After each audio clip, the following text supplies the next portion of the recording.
Raul, I see this in you, man. So much tenacity. And I once heard, there's so many things that happen throughout our life that we can't control, right?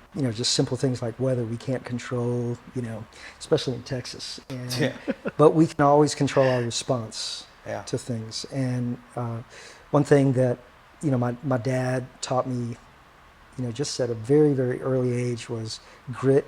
Look at my boys now, and I'm like, Mama's ironing their clothes, and I'm like, boy, you're 13. I Yeah. ironed my clothes when I was 13. I washed my own clothes, and so grateful to my dad for teaching me that grit at a very, very early age. And fast forward a few years into him dealing with PTSD, he becomes a heroin addict and becomes abusive to my mom. And so just in a broken home, but still taking and crossing over. Now you have all these dreams as a kid.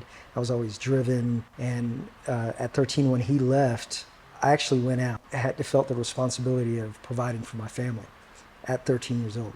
Went up to a manager at Pizza Hut and said, I will sweep the parking lot and just give me free pizza for my family. The 6 siblings, so big family. My mom was grinding too. And so going back to that grit, I think it starts with that. It starts with kind of just this tenacity and just this drive of even though these bad things happen, I'm not going to give up.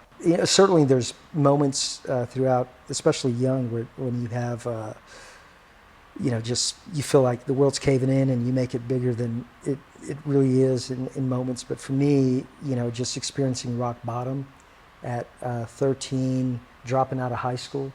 To then only graduate valedictorian. Correct. Returning, and and that's an opportunity. There's always people along the way that I feel like God puts in your path to help Yeah. you get to Yes. your purpose.